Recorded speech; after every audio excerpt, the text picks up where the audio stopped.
Good afternoon. People are just filtering in, so I thought I would just hold off on kick-starting.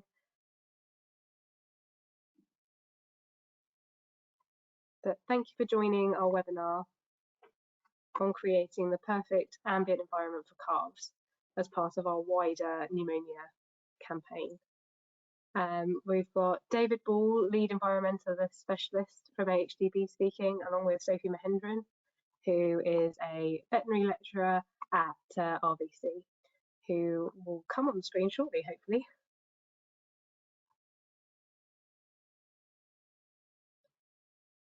Here we go, there's Sophie.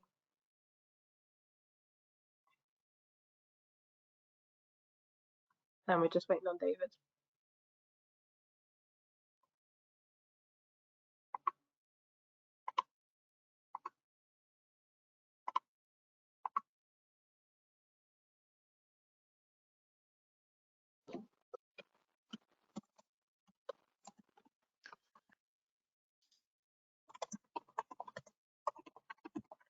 Fantastic.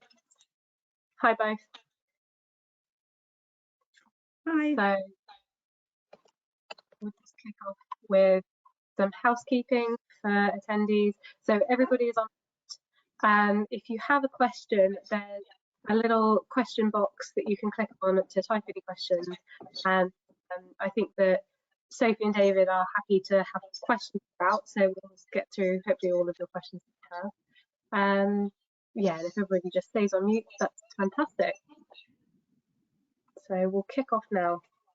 Thank you. So I'm going to start off the webinar just by going over what we're going to cover. So we're all here to learn about why the environment is important for our calves, what environmental parameters we can measure, and Dave's going to talk to us about how to do that. And then finally, how the environment impacts our calves and why it's so vital for us to try and get it right.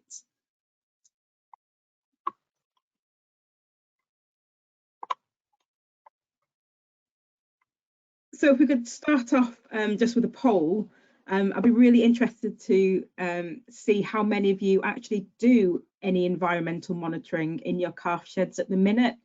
So it's just a yes/no question. So it's just to get an idea of if people are monitoring or not. So just click yes or no, and we'll see sort of how the percentages lie. So we'll give you probably 10-15 seconds just to answer this. Let us know what you do.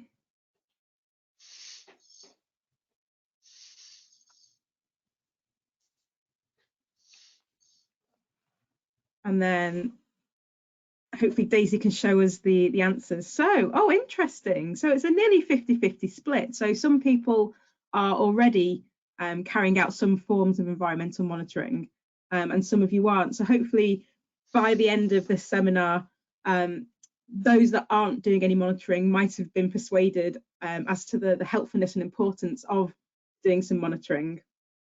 So next slide, please, Daisy. So why is the environment important? So our calves spend 24 hours a day, 7 days a week, usually 8 to 10 weeks of their lives in their calf pen environment.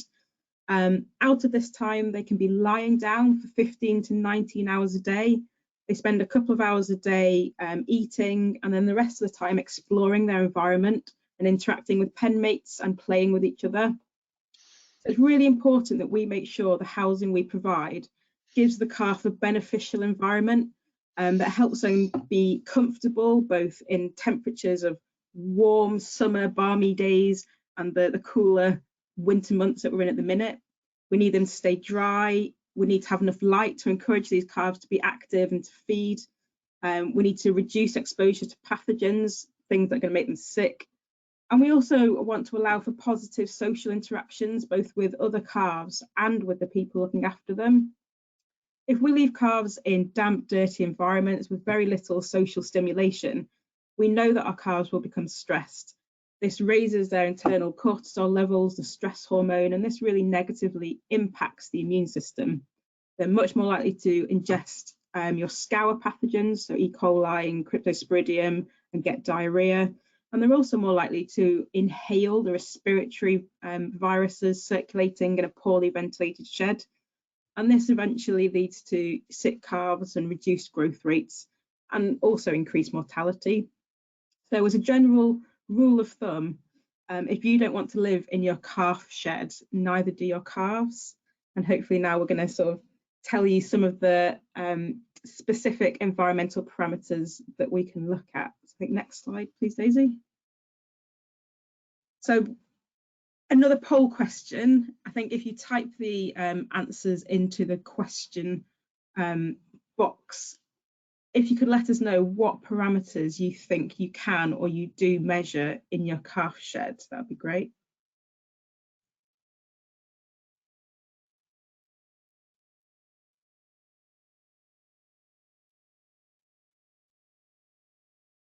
It's just another 10 or so seconds. Just let us know what environmental parameters you can or you think you can measure within your calf sheds. And I don't know if Daisy, you can let us know. Yeah, I was just going to jump on and say some of the things that people put in. So temperature, airflow, humidity. Temperature's coming up a lot. A lot of people measuring temperature. Good. Anything else? Not Temperature and humidity are the main ones. So they are super important. And then David's going to tell us a few more things that we can also monitor. So I'll hand over to David. Okay, hello everyone. I'm David Ball from the AHDB's environment team, and as Sophie's just said, we're going to look at various parameters that we might be able to monitor and even manage within our calf shed environment. So these are the ones that we're going to be looking at today. Temperature, obviously, that's one that's come up a bit on in the question box as a response to the poll. Humidity is another one, ventilation and airspeed and movement. They could be quite separate things, but to do with ventilation, light levels, and the dust levels, the impacts of dust on the calf. So starting off with ventilation then, you're probably all aware of what's termed the stack effect, where the air is warmed by the animal's body temperature. So animals in the shed warm the air, and that warm air rises up through the building and out through what we hopefully have as a opening in the ridge. The vent in the ridge allows the warm stale air to exit the building, and that draws in fresh air through the sidewalls. That's assuming, of course, there's gaps in the sidewalls to allow fresh air to come in, and a vent in the roof to allow the stale air to exit. It also is dependent on thermal buoyancy, i.e. the air has to be warm enough to rise. And of course that won't be the case in a lot of calf sheds where the animals are small, they haven't got sufficient body temperature, they don't generate enough heat to get that air to rise up through the building and out through the roof. So we shouldn't be relying on this stack effect when we're talking about pre-weaned calves. They won't be having enough body temperature to affect that. And so we need to ensure that ventilation is achieved by other means. Okay, Daisy? So in a survey, it was found that up to 50% of naturally ventilated calf buildings cannot deliver adequate ventilation. So the ventilation that's required for the calves in the building wasn't being supplied by the natural ventilation of the building. And that's in 50% of cases. And this can have a massive negative impact on the calf's health and future production. Okay, Daisy. So one of the ways of addressing this is to install positive pressure ventilation systems, and this is the well-known sort of tube and fan arrangement, particularly suitable in older buildings, stone buildings, more traditional ones that are more difficult to modify to get natural ventilation to work. So in these types of buildings that we see in the picture here, then those systems work really well to provide calves with a calculated amount of fresh air. And the benefit of the tube, of course, is that it distributes that air evenly along the whole building, so each animal gets its fair share of fresh air. But it's important that there are still outlets for the air in the building, preferably at a high level, so that the air that's being brought in from the outside has means of escape. So that's a really good way of introducing fresh air into a calf environment. But they do have to be a bespoke design, and each calf shed is different in terms of scale, dimensions, length, width, height, etc., number of animals in there, density of animals, and all that has an effect on the specification of this positive pressure ventilation system. So this is an example of an online calculator that can be used to calculate the specification for the tube system, and it takes into account all those things that I alluded to earlier: size of the building, shape, height, number of calves, position of calves within the building, age of calves, etc., etc. So as you can see, it's quite a complex calculator tool, and you can see a diagram there which illustrates what's being planned for this particular shed as an example. And I would urge, sorry, just go back, sorry, thanks. I would urge anyone who is planning to install one of these fan and tube systems to ensure that their supplier uses this or a similar calculator tool to ensure that the specification and therefore the airflow, airspeed, etc., is right for their building. Okay, thanks, Daisy.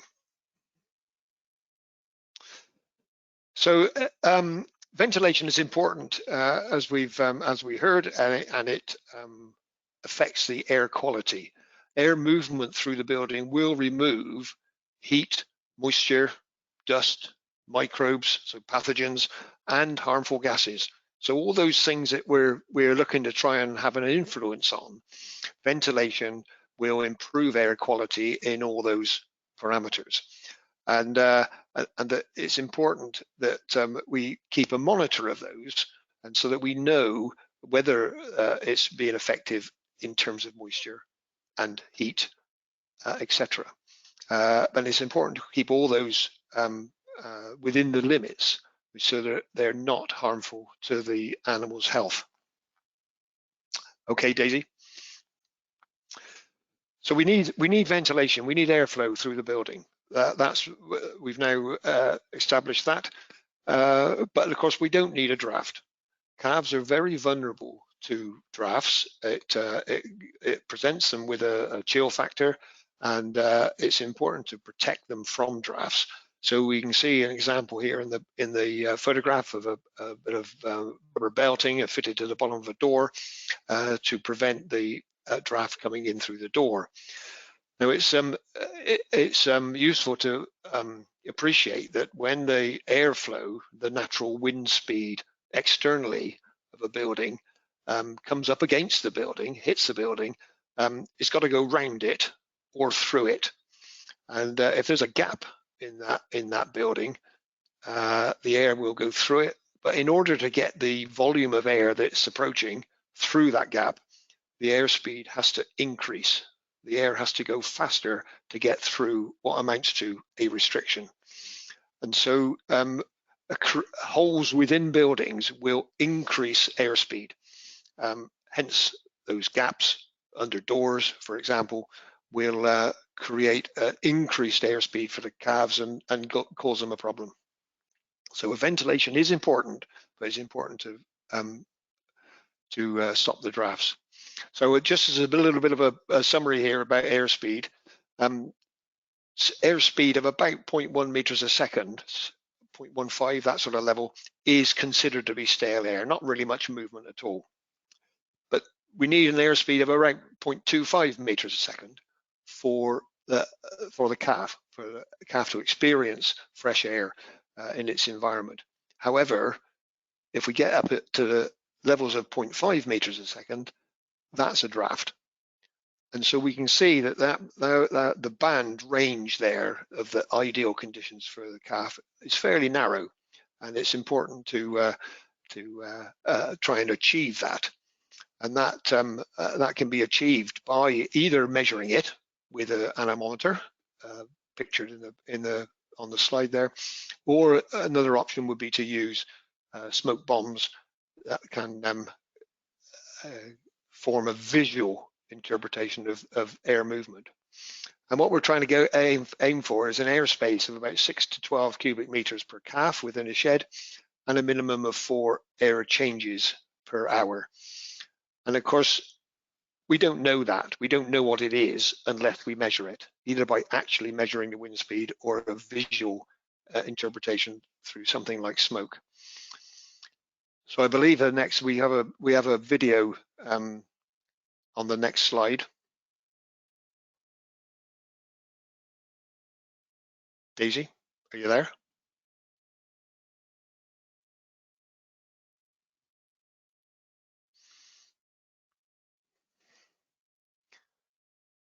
We seem to have stalled on the slides. Daisy, are you still there? Hi, David. Yeah, sorry, I'm just trying to get the video to play. Where are you up to in the presentation? I'm on that ventilation one with the picture of smoke. And I believe the next slide is a video. There you go.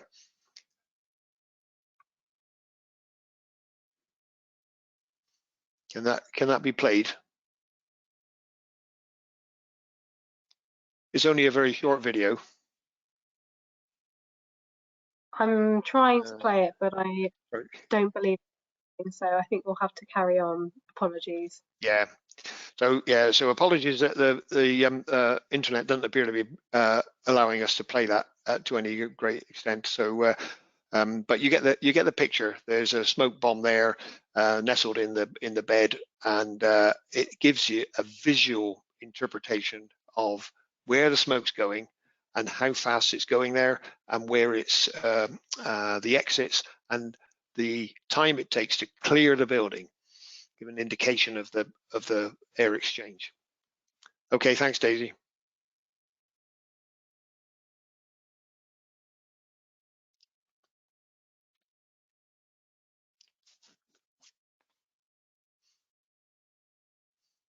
Are you trying to move on from that?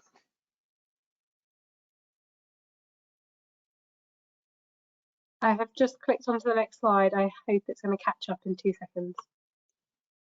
Okay, well, we'll have a little bit of a breather while we wait for the next slide to come up.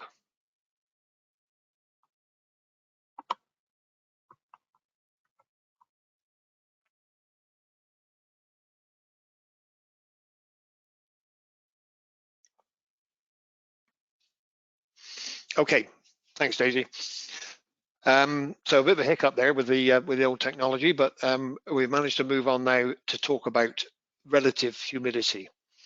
Now, relative humidity is important to try and understand that in that it is the amount of atmospheric moisture in the air relative to the maximum quantity of moisture that the air can hold at that temperature and pressure. So that's where the relative bit comes in. So warmer air can hold more moisture than colder air. So therefore, low relative humidity air has a greater capacity to carry additional moisture. Therefore, it has a greater drying effect. So just looking at the diagram on the side of the slide there, at 100% relative humidity, then the amount of water vapor held in the air is at capacity. That's the maximum amount it can hold at that temperature.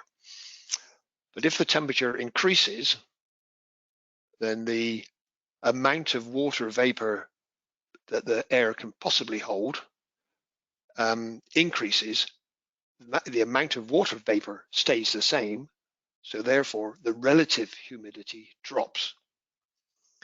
And again, as the final part of the diagram shows, further increases in temperature will reduce relative humidity further. So it's quite an interesting thing to get your head around, and think that improved ventilation will bring fresh air into a building and drop the relative humidity. Move on a slide, please, Daisy.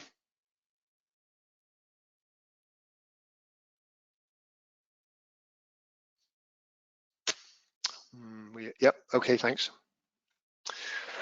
So relative humidity levels of around 70% will result in little or no pathogen desiccation. All those bugs that the calves are going to ingest or breathe in and give them a problem with diseases, pneumonia, scours, etc. All those bugs, they love nice, warm, moist conditions where they will multiply. So relative humidity levels 70% and above, they love that, and they will multiply and present a challenge to the calf. But if relative humidity levels are below 50%, that inhibits that pathogen growth. And so the challenge to the calf is lowered markedly if the relative humidity can be kept at those sort of levels. So, okay, what are we going to do to try and achieve that? Various techniques, like I'd use ample absorbent bedding, so the calf's not on a wet surface, and the urine can drain through the bedding. Lots of bedding. The adequate drainage, so the 5% fall on the floor. 5% is quite a steep gradient, you might think, on a calf shed. But under bedding, it's important to have that fall to allow the moisture to escape. Minimize water use, so don't go washing down lots of passages and using water to wash buckets and milk feeding equipment inside the calf pen. Do that away from the calves. And control relative humidity with ventilation. So fresh air coming into the building will take moisture out of the building, moisture that's being produced by what water there is and the calves themselves. The air movement will take that moisture out of the building and lower the relative humidity. And it's important, therefore, also to measure it so you know where you are with it. With a hydrometer like shown in the picture, that can be measured to see whether or not there's you're at the target levels. Okay, Daisy.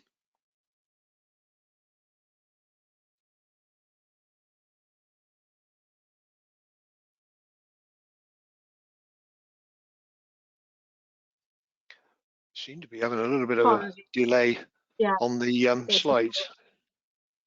Is that to do with your internet where you are, Daisy? I'm not too sure. I'm hoping it'll catch up. Okay, thanks. This is a diagram just showing that sweet spot in the middle there, a relative humidity scale along the bottom.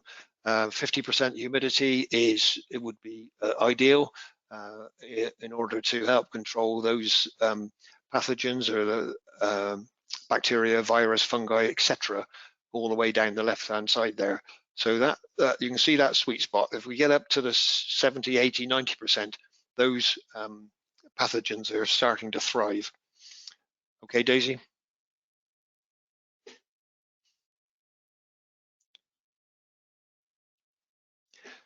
So we can see the results here on this graph of a data logger that was installed on a farm. We call it Top Farm, and it's measuring relative humidity %. And the two lines represent the red line a shed, and this is a typical shed, calf shed, that's been installed in an old breast milking parlour, so stone shed, limited ventilation and limited airflow. And you can see the alternative there is a hutch. The blue line is a hutch that's actually in the yard just outside this shed. The horizontal line you can see through the middle there at 70% relative humidity is the figure that we're trying to get below. And you can say this is in September, so in the autumn of the year, and the relative humidity in that shed stays for the most part above that 70%, which is obviously not ideal. By contrast, inside the hutch, not the run outside, but inside the hutch, the relative humidity does drop on a daily basis, daily fluctuations, and it does drop periodically. It rises again, and it'll be high on a daily basis up to 90%. You can see there, but it does drop. So there's a range there, different housing situations, but at least that demonstrates what the relative humidity is, and in this case it's in September. Move on please, Daisy. Yeah, so same farm, same shed, same hutch in January, so different time of year, and you can see the 70% line there is still highlighted, and the shed result shows that the humidity stays high, touching 90+%. The humidity in the hutch is also high, but and it fluctuates a bit, but it is not spending as much time below that 70% line as in September. So the winter months, humidity can be higher. There's a greater risk, greater challenge to the calf when those relative humidity levels are higher, greater need for fresh air and air movement. Okay, Daisy. So moving along now to temperature. There is such a thing as a lower critical temperature for calves, and that is for a young calf, 0 to 3 weeks, 15 degrees centigrade air temperature. And so at temperatures below 15 degrees, calves will burn energy to keep warm, and that will result in a reduced growth rate and lowered immunity. So in order to help combat that, some of the measures we can introduce there, ensure that they've got good deep bedding. That calf with a jacket on in the picture hasn't got particularly good deep bedding. That could do with a more straw there to allow the calf to nestle down in there. You can provide a microclimate within the pen, as seen in the lower picture there, an area at the back of the pen where calves can get in a smaller air volume and create their own microclimate, or use some external help like calf jackets, heat lamps, to help the calf deal with cooler temperatures. But okay, Daisy, but when those temperatures drop below 15 degrees, calves will use that energy to keep warm. And so it's important to give them more energy, additional energy, to cope with that. And so in that period, 0 to 3 weeks of age, we should be feeding an extra 50 grams of powder for each 5 degrees below 15. So if we're getting down to freezing point, we're looking at an extra 150 grams of powder for that calf at that age, or 1/3 of a litre of whole milk if that's what's being fed. As the calves get older, their lower critical temperature, we're still on the previous one, Daisy. As the calves get a bit older, their lower critical temperature changes, and they're able to cope more with the cooler weather. So we'd only feed the extra 50 grams of powder when it drops down below 10 degrees, for every 5 degrees below 10 degrees. Thanks, Daisy. So the extra feed allows the calf to compensate for that energy that's required to keep warm. So back to our farm, our example farm with a shed and a hutch. We're looking at temperature this time, and it's in September. You can see the lines that have been highlighted there, horizontal lines. 15 degrees is that lower critical temperature. 25 degrees is the higher critical temperature, above which calves also use energy to keep cool. So we want to ideally stay within that band. And we can see in the red line in the shed, during September, that temperature is around about that, in that band. So calves are in an ideal situation there. However, in the hutch, there's much greater temperature fluctuations. You can see on one day in particular that temperature gets up above 45 degrees centigrade in the hutch. And then a few days later at night, it drops down to nearly 5 degrees centigrade. So tremendous range in temperature that calf's having to deal with, because it's a hutch in a yard out in the sunshine. So, yep, thank you, Daisy. So same shed, same hutch in January, and we can see there the 15-degree lower critical temperature line, and for the most part, both those housing environments are experiencing temperatures below 15 degrees. So during that period, those calves should be having extra food in order to keep warm.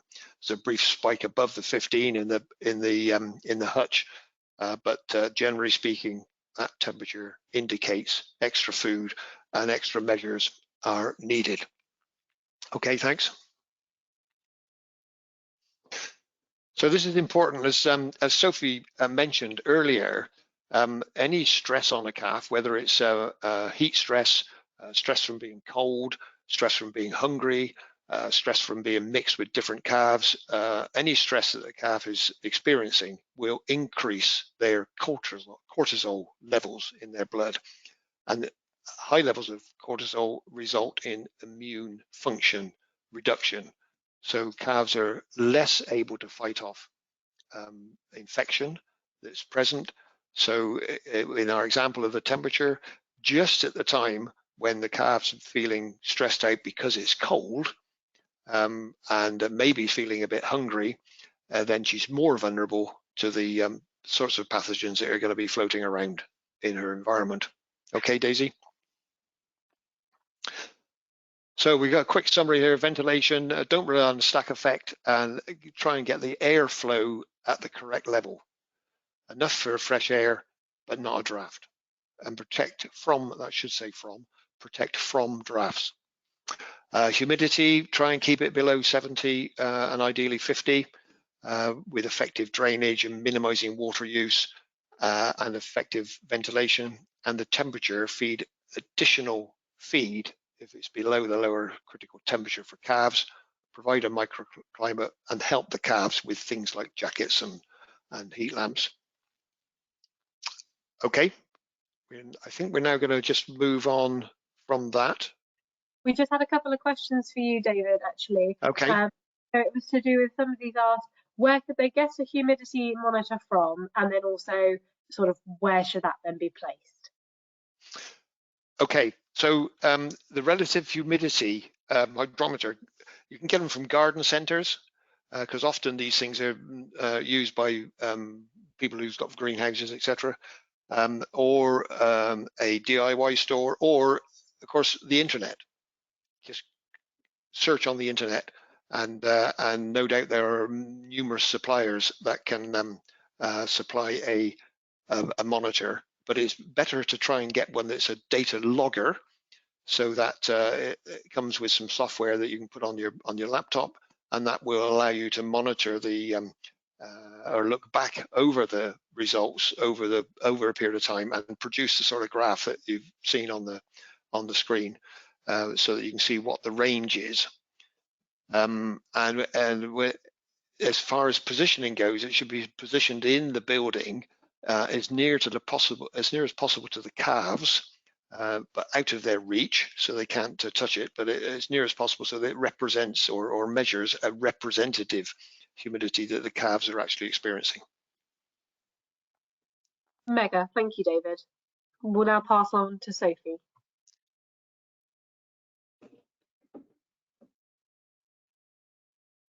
I think David's got one extra slide, I think. Yeah, I think this was me actually, Daisy. I'll do lighting. It's also important to provide the calves with an optimum level of lighting. Now, most work about on the benefits of lighting have been done for adult cow housing, but the same principles apply. and that is that calves respond to 16 to 18 hours a day of a light level of 200 lux, but they require also 6 to 8 hours a day of darkness or relative darkness down to 30 lux. Now the effect of this is it decreases levels of melatonin, but it increases the growth hormone IGT-1, and that has a beneficial effect on the calf's growth rate, metabolism, resulting in improved growth rates. So that's important to get that element right, and to try and replicate the natural daylight. Then we'd suggest using LEDs that fall within that range of 4,500 to 5,500 Kelvin, which is as near as daylight as we can get. So that's the effect of daylight. Another thing we can monitor. You can measure it with a light meter. Easy light meters can be downloaded onto your phone to see whether you're anywhere near that 200 lux level during those 16 to 18 hours. Okay, thanks. I think that's probably me now. Over to you, Sophie. I think this is you again, David, on the dust, is it not? Oh, okay, I can do this as well. I'll come back again. Here I am. So we did mention dust as another element that we ought to try and control in calf housing. Now, these dust particles can have various sources, typically, of course, from bedding. You can see the picture there. Farmers like creating dust by throwing straw around, and calves do as well. Their movement in the building will churn up dust. But then these small particle sizes are able to get down into the lungs, right down deep into the lungs, causing irritation in the respiratory tract and the increased risk of respiratory diseases due to pathogen transfer. So it makes them more susceptible, more vulnerable. So the particulate matter and bacteria in the air is highest in sheds, intermediate in hutches, and lowest in the polytunnels. So those sorts of environments, you can imagine, where there's lots of straw around, particularly times of bedding, can present that extra challenge to the calf. And they will vary throughout the day as well, with peaks linked to bedding times, as we suggested. So it's important to try and control the dust levels, as we've said. So maybe think about how bedding is achieved, and whether straw choppers or whatever are appropriate, straw spreaders, or even spreading by hand to keep the dust level down. But of course, ventilation also has a part to play here. Well-ventilated buildings will remove dust quicker, get it away from the calves. And also, while we're on that subject, we just mentioned ammonia as well. Ammonia is given off by urine, of course, in the calf shed. So ventilation will remove urine, where ventilation will remove ammonia. Whereas if ammonia levels are high, that will also have a negative impact on the calves' lungs. They're particularly vulnerable when they're young to damage from levels of ammonia, and that damage will stay with them for the rest of their life. So another reason to introduce fresh air, get that ammonia out of the building. Okay, thanks, Daisy. Right. I think I will give this one to you, Sophie. So now David's sort of gone through all the different parameters that we can measure in our calf housing. I just wanted to get some ideas from you guys about what the impacts are of a poor environment on your calves. So again, if you could type in a few responses into the question box and let us know what you think are going to be the effects that a bad environment has on the calves that you are rearing. Yeah, let us know your thoughts. I'll give you about another 10-15 seconds. Just pop in any answers that you think of, and then Daisy will let us know what you've said. Because really, this is why what's so important about the environment is the results that we're going to see in our animals. So Daisy, what have we got? Yeah, so people saying about effects on productivity, increase of disease, and then antibiotics. Yeah.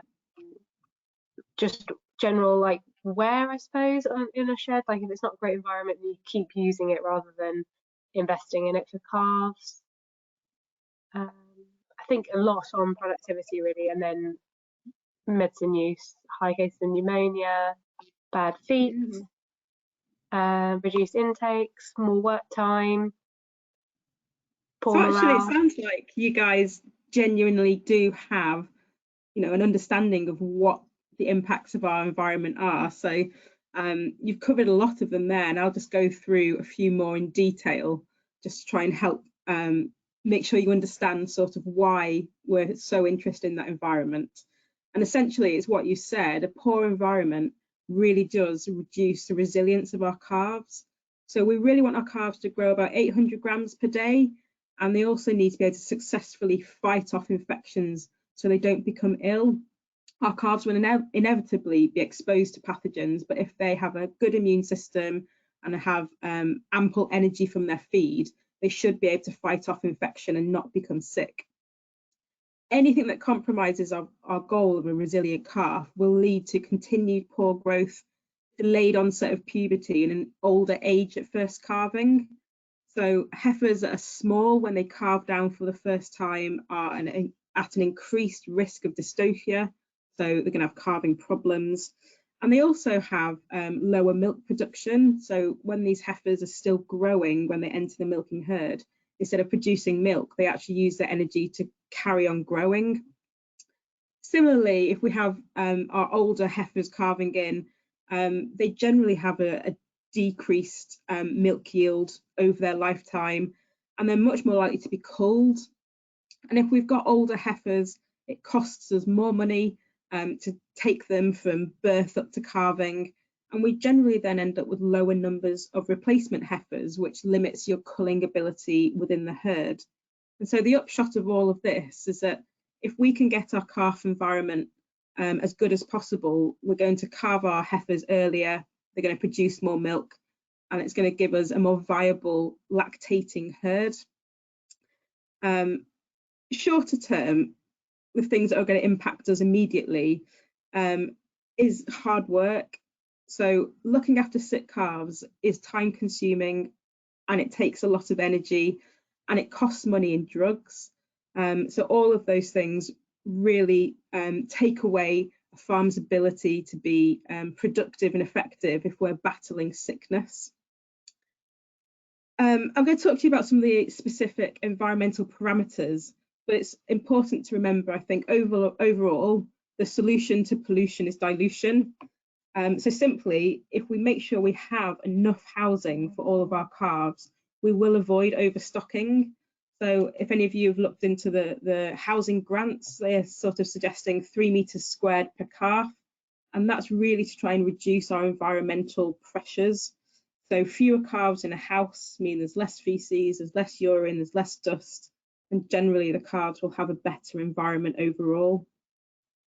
Go to the next slide, please, Daisy.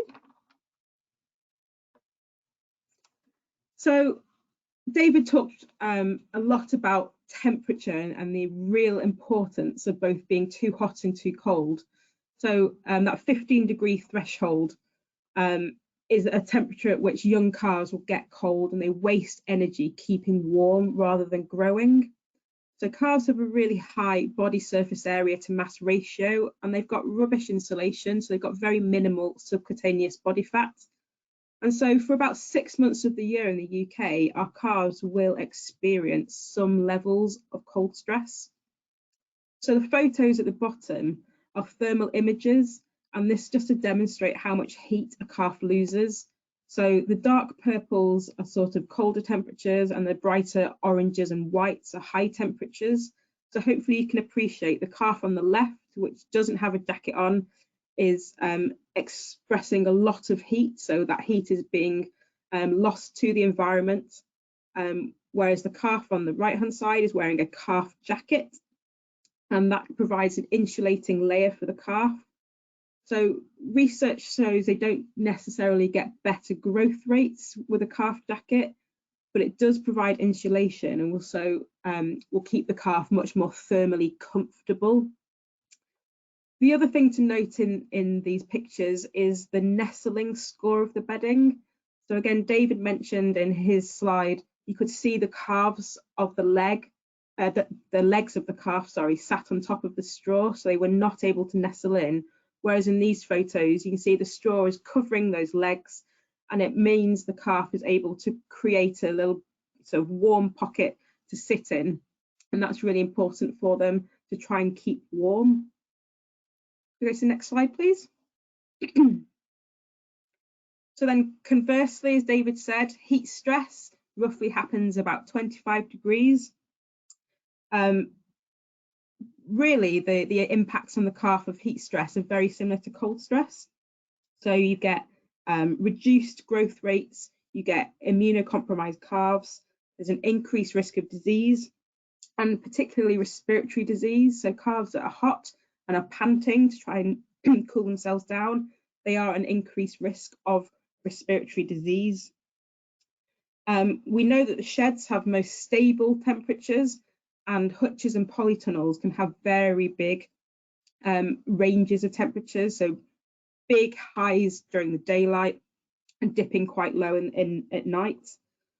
The thermal image in the middle is of a hutch. So you can see a calf is sat in a hutch at the back, and the actual colour of the calf and the hutch wall are very similar. So this photo was taken in the middle of the day in August. So this calf had to make a decision about whether it sat outside of its hutch in broad daylight or if it sat in its hutch to try and get some shelter. Essentially, we need to make sure we provide shade for our calves. They don't want to have to sit in direct sunlight, and they genuinely will overheat. It's worth bearing in mind heat stress. So we know with climate change, our summers are getting hotter. And so heat stress is something we're going to have to consider much more in the next few years. It's worth just bearing in mind ourselves as well. So the way we dress in the summer and in the winter are very different. The way we have our houses, we have central heating in the winter, and in the summer we open all the windows. And the same thing sort of applies to our calf housing. So the way in which we manage our housing will probably need to differ between the summer and the winter. So David talked about at least 4 air changes in the winter, and you might need to increase that in the summer. And that's going to help get rid of the stale hot air and bring in cooling air to keep the temperatures low. Next slide, please. So this is another poll question. So it's some photos that I've taken out on farm.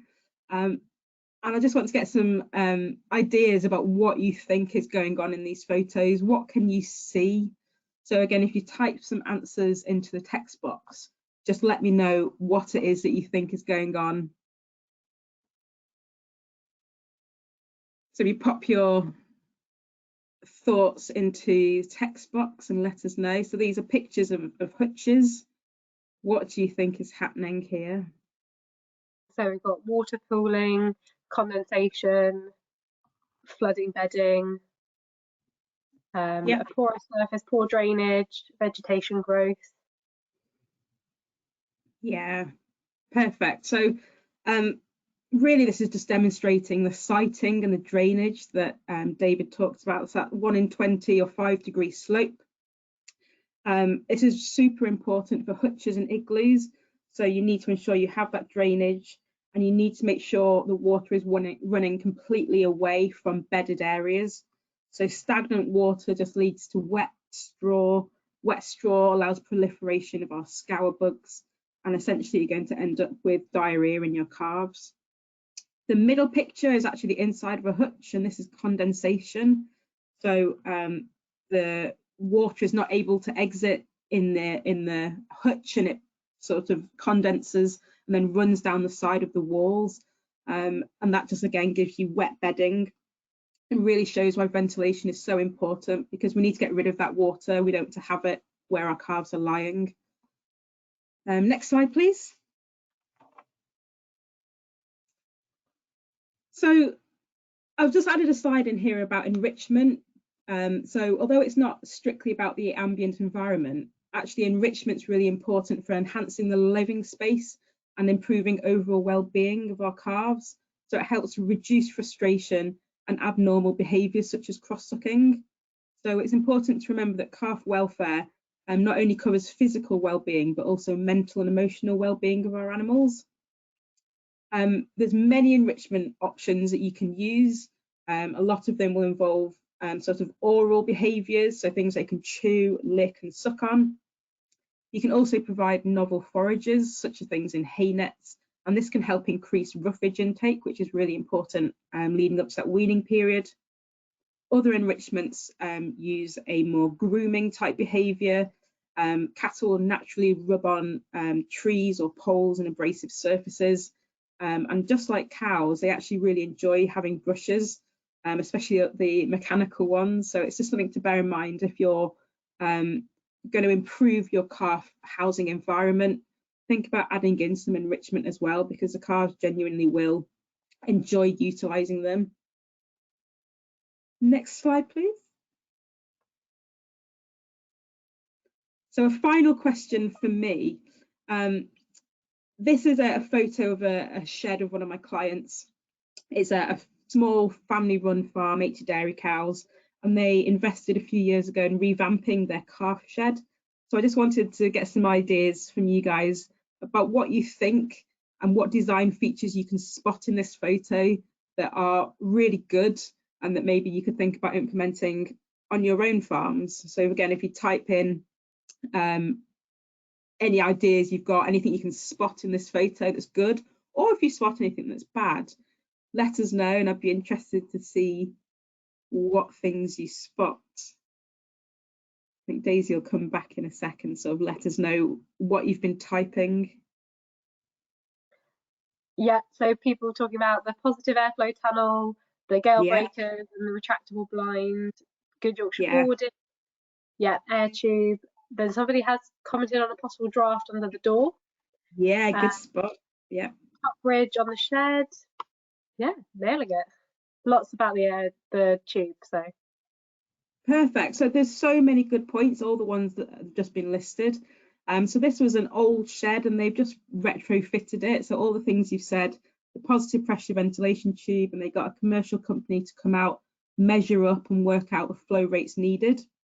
They put in the space boarding at the back, the gale breakers at the front, and then those sheeted gates. And I'm glad someone spotted they don't have any draft prevention at the bottom, which is probably the one thing I would tweak. The thing I really like about this little shed is that it's really adaptable. So you can open up those sheeted gates and the gale breakers. So in the summer like this, if you want to get a bit more air in, you can open it up. And in the winter, if there's driving wind and rain, you can sort of close it all down and give a bit more protection. So that flexibility, I think, is really great and really good for the changing environments that our British weather sort of throws at us. And that brings us, I think, to the end of our talk. So I hope you've all been able to pick up some hints and tips. And if you've got any questions, please pop them into the box for me and David.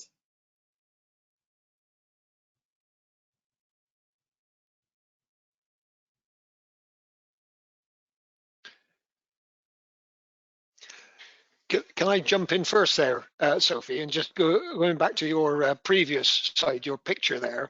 I think it was mentioned in the box as well about are those animals sharing an airspace with the shed next door, and maybe there are older animals in there. Could you just explain what the impact of that might be? Yeah, so our younger animals are the most vulnerable. And generally all the pathogens that we have on farm are being shed by older animals. So ideally we need to keep our vulnerable youngsters in a completely separate airspace to our older animals. In this farm next door, they had slightly older calves, so there was some possible sharing of airspaces, but they put a sort of solid partition to try and, there was no nose-to-nose contact, with solid walls over 1 metre, and really good airflow. to try and keep our vulnerable calves in as good a air quality as possible. If you're planning a new shed, have it completely separate if you can, and then you don't have that issue of cross-contamination from older animals. There was another question, I think, for you, Sophie. So, why do numbers of bacteria and viruses start to increase again at very low humidity?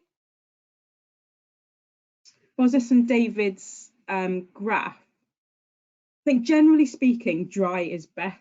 So in outside normal environments in this country, we will not get to humidity levels below 40%. So it's not an issue.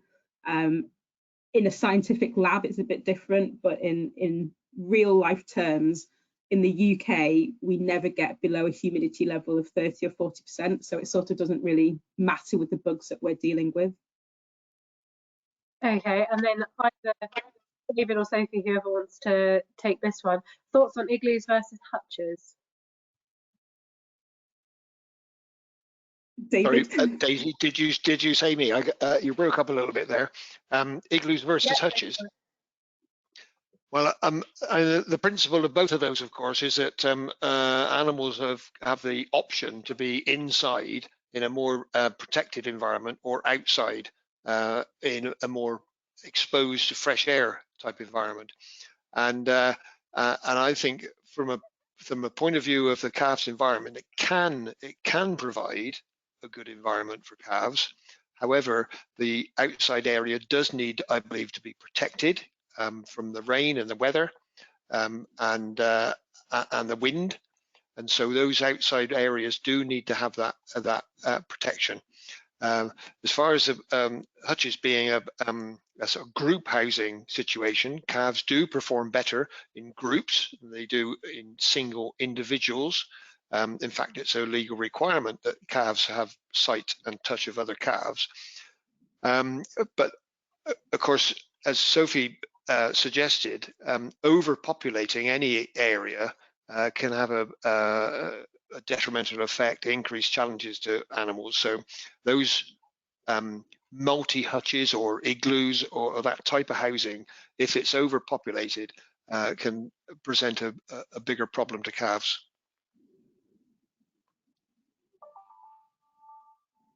Fantastic, thank you, David. We are nearly at time, but if people are happy to just have a couple more questions, we might run a little bit over. So is a well-ventilated shed with no protection better than a still shed?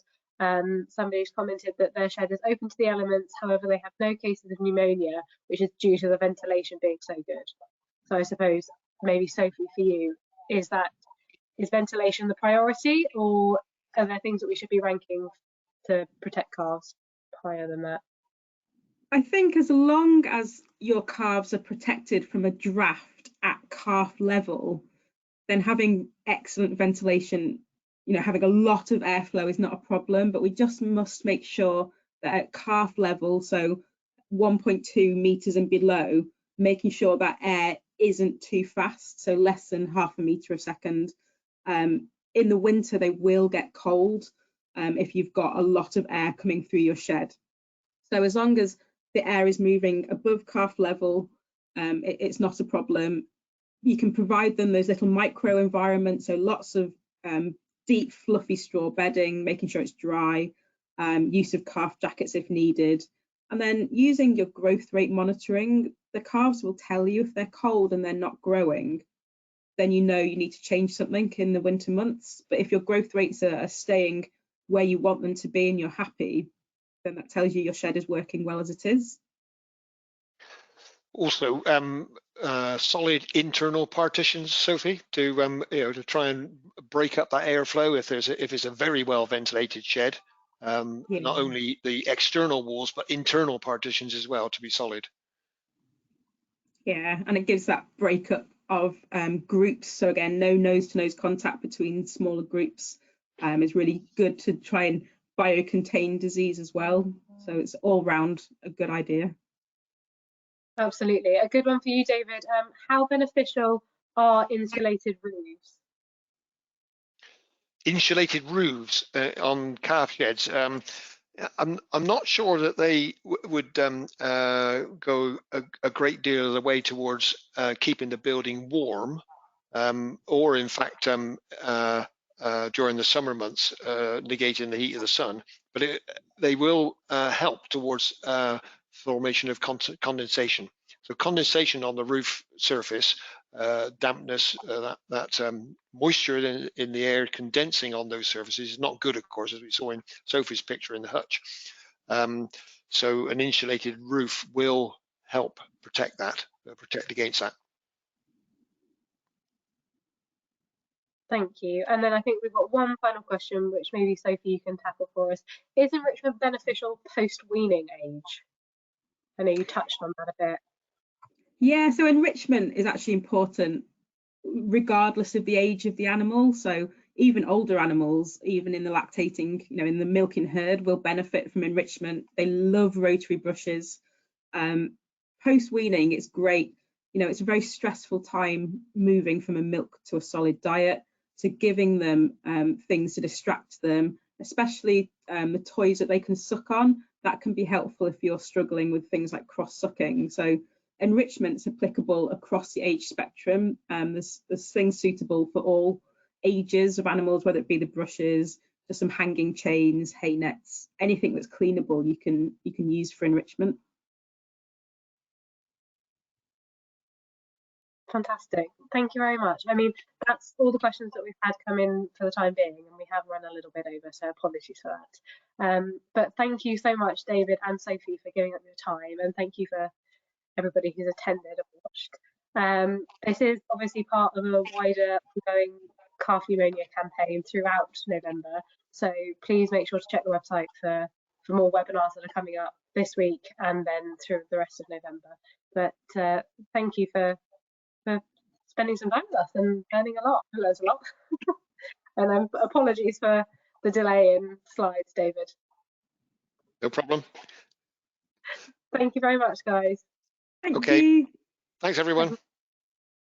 Bye.